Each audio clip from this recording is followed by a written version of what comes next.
7:31 de la mañana, estamos de retorno en Altavoz Vital, también en las plataformas digitales de Tribu Televisión. Estamos conversando con el doctor Lucas Gersi, él es abogado constitucionalista. Aaron Salomón. Sí, antes de pasar a la siguiente pregunta sobre el tema PPK, Lucas, tú sí estás a favor de vacar e Boluarte. Es decir, si fueras congresista y se presenta la situación, ¿la vacarías? Yo lo evaluaría con mucho detenimiento, ¿no es cierto? Yo creo que la vacancia no es algo que celebrar ni algo que le guste a nadie, pero la verdad es que Dina Boluarte hace mucho tiempo está en una incapacidad absoluta de explicar temas absolutamente básicos y elementales, ¿no? Entonces yo lamentablemente no confío en ella, ¿no? De acuerdo. Ahora pasando al tema de PPK, el sábado vimos en silla de ruedas intentando salir del país a Pedro Pablo Kuczynski. Si bien a primera instancia puedes pensar que se trata de una huida, de una fuga, el expresidente no tenía ningún tipo de impedimento de salir del país. Correcto. ¿Cómo se le puede retener a alguien con una alerta migratoria? Dejando a la persona de lado, ¿no? Sí, claro. A ver, en el sistema jurídico peruano,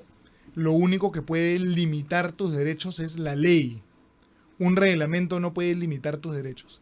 El objetivo del reglamento simplemente es precisar lo que indica la ley. Y la ley lo que dice es que en el proceso penal, solamente un juez, a través de una medida de impedimento de salida del país, puede impedirte viajar. ¿Y qué pasó en este caso? En el caso de PPK no tenía ninguna restricción vigente. Es decir, el Poder Judicial había dicho que él sí podía viajar. Y pese a eso, Migraciones, a nivel administrativo, le impidió viajar. Y eso sobre la base de un reglamento que no tiene una base legal. Y eso es absolutamente inconstitucional. Esto no ha ocurrido solo en el caso de PPK, sino que esto ocurre de manera sistemática en varios casos. Hay gente que tiene un problema penal, ya lo arregla, ya no tiene ninguna restricción, e igual Migraciones no los deja viajar. O sea, la alerta migratoria es inconstitucional. Vulnera el derecho de la libertad de tránsito, porque no tiene base legal. Migraciones no puede impedirte viajar porque le da la gana al propio Migraciones. ¿Y cuál es la historia de esta figura de la alerta? ¿Ya? Esto de la alerta registral no es propio, de la alerta, migratoria, no es propia de un Estado democrático y es una figura propia de una dictadura. En una democracia solo el juez te puede impedir viajar, no un funcionario del gobierno. Esta figura en verdad fue creada y utilizada durante el gobierno de Martín Vizcarra y después del gobierno de Martín Vizcarra para vigilar, hostigar a los opositores. Por ejemplo, le pusieron alerta registral en su momento a los quienes fueron ministros en el gobierno cortito de Manuel Merino, por ejemplo. Es decir, y es una figura que lo manejan políticamente. Y eso no tiene pues ningún asidero en un Estado constitucional. Esta es una figura de estilo Venezuela. Luego de la alerta, el Poder Judicial precisamente dicta impedimento de salida por 18 meses contra el expresidente Pedro Pablo Kuczynski. Claro, pero ya después de la alerta. Después de la alerta. Claro, cuando PPK intenta salir, no había ninguna medida que restringiese su capacidad de salir. Es decir, esta es una medida autoritaria. Pero para la justicia peruana estaría intentando fugar el expresidente, ¿crees tú? Pero no tenía ninguna restricción, pues. Claro. Un funcionario que no tiene restricción, tú no le puedes impedir salir. Y si no regresaba, era culpa del sistema de justicia que no lo condenó a tiempo. Y era culpa de un fiscal negligente, de un juez negligente, pero no había ningún motivo para impedirle salir. Hoy en día PPK ya tiene el impedimento de salida, porque el Poder Judicial le dictó el impedimento de salida. Pero eso también ha sido un poquito irregular, porque sale el Poder Ejecutivo a llamar a la presidenta del Poder Judicial a que adelanten la audiencia, y eso es irregular porque eso ya es interferir desde el Ejecutivo en un proceso judicial. Es decir, si el señor Kuczynski, yo estoy seguro que no lo va a hacer porque no es su carácter, yo conozco al señor Kuczynski, no es su carácter, pero si el señor Kuczynski fuese a una embajada a asilarse, de todas maneras va a haber un montón de argumentos para considerar que esta es una persecución política. Le darían el asilo. Yo creo que el asilo del señor Kuczynski está recontra justificado con el papelón que ha ocurrido con la alerta registral y la llamada del primer ministro. Pero la alerta registral sí migratoria, existe en el país. Es una figura que se ha utilizado reiteradamente. ¿No hay una casuística que puede ser de alguna manera justificada? A ver, es existe en un reglamento, se viene aplicando, pero definitivamente sin una debida base constitucional. Yo como abogado, inclusive, conozco casos y he trabajado casos donde se le pone una alerta registral a una persona, eso se cuestiona a través de una demanda de habeas corpus y se gana. Es decir, ya hay sentencias donde el Poder Judicial dice que la alerta registral es inconstitucional. Yo tengo esas sentencias. ¿Qué Allá pasa, hay, por ejemplo? en última instancia Ok. judicial, ¿ah? ¿Qué pasa, por ejemplo, en el caso de aquella persona que ya cumplió condena, salió de Ujú. prisión, por ejemplo, se encuentra en el sur del país Ujú. y de un momento a otro pasa por una empresa de transporte y no está en el sistema, pero ese señor ya cumplió condena, ya Ujú. obviamente salió de la cárcel y lo detiene? Esto es también inconstitucional, obviamente. Claro, por supuesto. Tú no puedes detener a una persona arbitrariamente, ¿no? Efectivamente, y eso porque el Es sistema una- un- no está actualizado. No, pero a ver, en algún caso puede haber un problema de ineficiencia porque el sistema no se actualiza. Pero en este caso la alerta registral no es un error. Claro. Es una decisión que a nivel administrativo Migraciones dice, ¿sabes qué? El señor Salomón me parece sospechoso, el señor Salomón no queremos que viaje porque nos cae mal, porque es un Claro. enemigo del Estado o porque creemos que es delincuente, o sea, no vamos a dejar que Salomón viaje. Eso no es un error, es una decisión adoptada al margen de lo que está en la Constitución. ¿No es cierto? Imaginemos esto en manos de un gobierno un poquito autoritario. Es una cosa terrible, no se puede permitir. Todo el mundo estaría lleno Es- de alertas, ¿no? La alerta registral es el impedimento de salida del país administrativo. Y en el Eso es hipotético lo que caso, en el hipotético caso que el expresidente haya salido del país y no haya regresado, también se culparía a las autoridades porque lo dejaron salir. Bueno, pero una autoridad no puede dejarte salir sin una decisión judicial que así lo ordene. Ujú, El Migraciones no tiene ese tipo de poder discrecional, ujú. ¿no es cierto?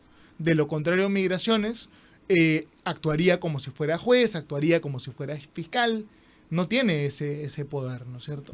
Entonces, y si tú le sí. quieres dar ese poder, en todo caso, que se apruebe una ley que diga eso. Pero a través de reglamento no se puede hacer, ¿no? Señalaste, entonces, si PPK va a una embajada, le otorgan el asilo. Yo creo que ¿Por habría la injerencia del argumentos- Ejecutivo? Habría argumentos muy sólidos para que le otorguen el asilo, claro. Porque lo que ha ocurrido acá es que PPK puede decir que el Poder Ejecutivo lo está persiguiendo. El Poder Ejecutivo lo está persiguiendo, número uno, porque le colocó una alerta registral, pese a que no había ninguna medida judicial que le impida salir del país. Y número dos, puede decir que el Poder Ejecutivo lo está persiguiendo por esta llamada del primer ministro, ¿no? Absolutamente injerencista en el fuero del Poder Judicial, ¿no? Arana dijo que él se comunicó con el Poder Judicial, ¿no? Sí, claro. Está muy mal, pues. Está muy mal, ¿no? Al presidente no le corresponde interferir en un procedimiento judicial, ¿no? Ujú. Al presidente del Consejo de Ministros no le corresponde eso. De otro lado, Lucas Gersi, tú eres liberal, en buena hora. Sí, claro. Eres liberal. Dentro de un plano liberal, ¿consideras tú justificado nuevos beneficios tributarios al sector agroexportador? A ver, como liberal, a mí no me gustan en general las medidas tributarias sectoriales, porque las medidas tributarias sectoriales generan lo que en economía se conoce como un efecto distorsionador. ¿Ok? Si yo digo que el que trabaja en el rubro A paga más impuestos que el que trabaja en el mundo B, yo estoy incentivando que la gente se salga de A y se pase a Claro, B. discriminación, Es ¿no? decir, estoy incentivando un sector a costa de otro. Y eso es en el fondo intervencionismo del Estado y no es liberal, ¿no? Lo que debería buscarse más que beneficios tributarios es la reducción general de la carga tributaria. Más que Claro, más que un beneficio sectorial. Si tiene luz verde este dictamen en segunda votación en el Congreso, obviamente pagarían solo 15% de impuesto a la renta. ¿Por cuánto tiempo más? Por... Sí, pues por Una- 10 años más. Y esto por 10 implicaría, años más. esto implicaría obviamente un trato diferenciado respecto a otros sectores que pagan 30%. Sí, así Tú es, y yo así y es, nosotros así es. pagamos 30%. Sin Sí, embargo, sí, claro, este así sector es. consolidado estaría pagando 15%. Así es, a ver, digamos, yo apoyo total siempre a la empresa privada, pero la política sectorial a mí no me gusta, ¿no? Por lo que tú dices, porque se le da un beneficio al sector agrario, entonces el sector pesquero también va a decir yo también quiero, ¿no? Beneficio. Y entonces el sector minero va a decir que también quiere, y el industrial también. Entonces terminamos en una competencia de ver quién tiene más influencia política, quién puede tener los mejores beneficios sectoriales, y eso no nos sirve mucho. Es entendible ahora que generen divisas, que generen empleo, que generen inversión, que pongan los productos peruanos en el mundo, sí, claro, debido a las acuerdos comerciales. Un sector que enorgullece a todos los peruanos. Es dinámico en generación de empleos también. El problema no es contra ellos, el tema es un tema de cómo incentivamos la economía en el Perú. Mejor que políticas sectoriales es simplemente decir, ¿sabes qué? 30% de la renta es una barbaridad, bajemos de 30 a 25, a 22, pero para a todos. 20, para todos, claro. Mira, a ver, en el Perú, América Latina tiene países que están empezando a atraer grandes inversiones teniendo una buena política tributaria. Claro. El Paraguay, por ejemplo, todos los gringos, todos los europeos, ahora se van a Paraguay, está de moda, porque Paraguay tiene una buena política tributaria. El Perú es un país misio, en vías de desarrollo. ¿Qué hacemos con un impuesto a la renta como si fuéramos Escandinavia? Un impuesto a la renta altísimo, que para colmo no paga nadie. Tiene que propiciar inversiones, por lo tanto, con menor tasa de interés. Una tasa de impuesto a la renta de 30% es una barbaridad, es asesinato. Matas a la clase media, matas al empresario formal con eso. En el Perú casi nadie paga el impuesto 30 a la renta. Por lo tanto, todo el mundo lo evade. El impuesto a la renta personal lo paga ni el 10%. Claro, todos somos informales por culpa de esta política tributaria psicótica, excesiva, hay que eliminar. Por ejemplo, si sale un candidato a decir que de verdad va a bajar la tasa del impuesto a la renta, ese candidato sale electo presidente de la República del Perú. ¿No es cierto? Yo en ese sentido, desafío a mi tío Philip Quaker, ¿no? Lo desafío, ¿no? Philip, no, atrévete, ¿no? Baja el impuesto a la renta 15%, ¿no? Ahí eres presidente, ¿no? ¿Crees tú en todo caso que este proyecto de ley, que ya es un dictamen, debería pasar al archivo en la respectiva comisión del Congreso? Mira, este proyecto de ley incluye varias reformas, también en la vía laboral, incluye una serie de reformas. Yo creo que debe ser analizado mayormente. En general es un buen proyecto de ley, hay que analizar.